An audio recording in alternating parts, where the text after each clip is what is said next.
Hi, I'm Haley Ann with this week's health and nutrition news. Teens are making a big difference in the lives of Alzheimer's patients, as several middle school girls have created a special app to help with memory loss. Alzheimer's disease is a tragic illness that most commonly affects people over the age of 65, causing them to forget simple things at first, missing appointments, but eventually worsening to the point where they can't recognize loved ones. What exactly are memories, and how do they stay in your head? See, I suffer from short-term memory loss. Short-term memory loss. Well, there are billions of cells in our brains called neurons, which connect to one another. Learning something new strengthens these connections, thus creating a stored memory. And while short-term memory can hold a small amount of information for a short time, long-term memory remembers just about everything. I know everything! Alzheimer's harms short-term memory at first, then advances to affect long-term memory, making familiar faces look like complete strangers. So after 12-year-old Annie Gaynor of Chicago learned that her grandfather had Alzheimer's, she and 6 other classmates at St. Catherine of Alexandria designed a facial recognition app for the annual Verizon Innovative App Challenge. Called Remember Me, the app helps Alzheimer's patients identify the faces of family, friends, and even pets, pulling up information like their name, relationship to the patient, and photos taken alongside the patient.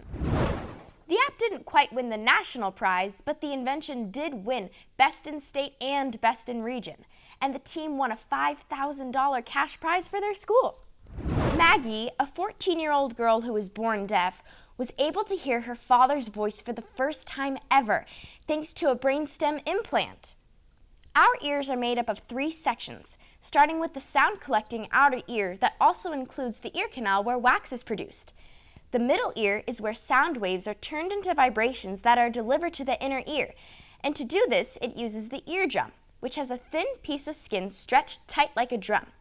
Once the eardrum begins vibrating, it moves 3 tiny bones called the hammer, anvil, and stirrup, which then sends sounds to the cochlea. The cochlea is located in the inner ear and is a curly tube that resembles a snail shell. It's filled with liquid and tiny cells that create nerve signals so the brain can understand sound.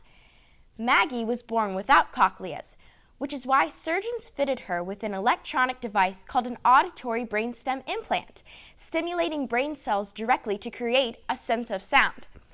When her father asked, "Maggie, can you hear me?" she nodded with a big old smile on her face. Paula Deen can rejoice.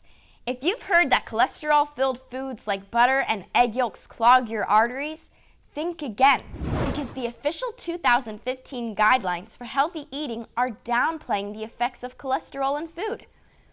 Cholesterol is a waxy, fat-like substance that's found in all of your cells, and your body uses it for things like making vitamin D and digesting food. There are 2 kinds of cholesterol, called high-density lipoproteins, otherwise known as HDL cholesterol, and low-density lipoproteins, also called LDL cholesterol. See, HDL cholesterol is actually good, carrying buildup away from the heart and back to the liver for reuse, while LDL is more of a troublemaker, see? For decades, nutrition experts warned that cholesterol-filled diets could cause heart attacks by clogging major blood vessels called arteries. However, new research shows that cholesterol levels are more complicated than previously thought and have more to do with the kinds of fats you eat. See, fat takes many forms, and saturated fats affect blood cholesterol levels more than the amount of cholesterol in food, which is good news for egg yolks since they have relatively low amounts of saturated fats. Finally, some recognition for egg yolks. In other official health news, the National Sleep Foundation released new recommendations on how long people of all ages should sleep. Actually, our brain is kind of like our autopilot, automatically regulating everything from breathing to reading facial expressions.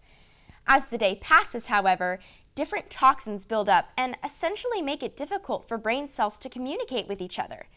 There's so much gunk in our poor noggin, by the end of the day, it's difficult to form a complete thought. While the exact function of sleep may be a mystery, Scientists do know that getting the proper amount of rest every night rinses the brain of these toxins, effectively refreshing it for a brand new day. Since sleep has a strong effect on our ability to focus, remember things, and have enough energy for the day, how many hours of sleep should you get? Well, while everyone has different sleep needs, the National Sleep Foundation recommends 9 to 11 hours for kids ages 6 to 13 years old, 8 to 10 hours for teenagers between the ages of 14 and 17, and 7 to 9 hours for younger adults in the range of 18 to 25.